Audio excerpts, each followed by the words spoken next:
औज़ुबिल्लाहि मिनश्शैतानिर्रजीम बिस्मिल्लाहिर्रहमानिर्रहीम। अस्सलामु अलैकुम प्यारे बहन भाइयों। बावुज़ू होकर सोने का फ़ायदा।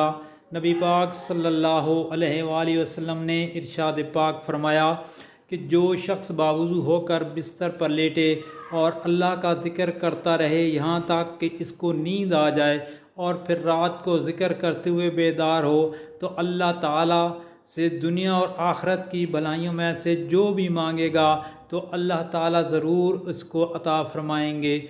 दोस्तों, ये सुनन नबी दाऊद की मुस्तनद हदीस है और नबी पाक सल्लल्लाहु अलैहि वसल्लम के फरमान के मुताबिक इसमें आप करेंगे अमल तो इंशाअल्लाह आपको ज़रूर अल्लाह पाक देंगे।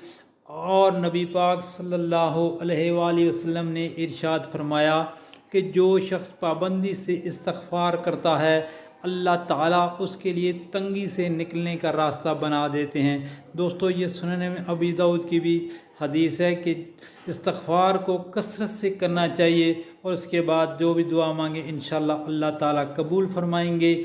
सब्र कर लो, ये सोच कर के जो हो रहा है इसमें अल्लाह ताला की मुसलत और तुम्हारी बेहतरी है।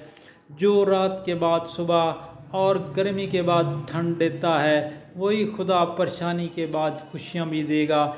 दोस्तों, ये बुज़ुर्गों के कौल हैं, तो इंशाअल्लाह अल्लाह पाक अपने बंदे पर आजमाइश लाता है, फिर उसके बाद खुशियाँ ही खुशियाँ देता है। सख्त परेशानी हो, सख्त कोई किस्म के दुख तकलीफ़ परेशानी हो तो आप ये दुआ पढ़ें, बिस्मिल्लाहिर्रहमानिर्रहीम, या हय्यु या क़य्यूम बिरहमतिका अस्तग़ीस।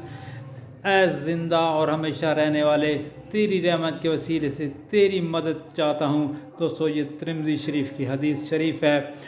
और नबी पाक सल्लल्लाहु अलैहि वसल्लम से पूछा गया, सहाबा किराम ने पूछा कि कौन सा सदका सबसे अफजल है, तो आप सल्लल्लाहु अलैहि वसल्लम ने इरशाद फरमाया कि कम माल वाला मेहनत की कमाई से जो सदका दे, यानी कम आमदनी भी हो और मेहनत उस पर ज़्यादा हो, तो वो सदका सबसे अफजल है। दोस्तों, इस पर अमल करने की तौफीक अता फरमाए।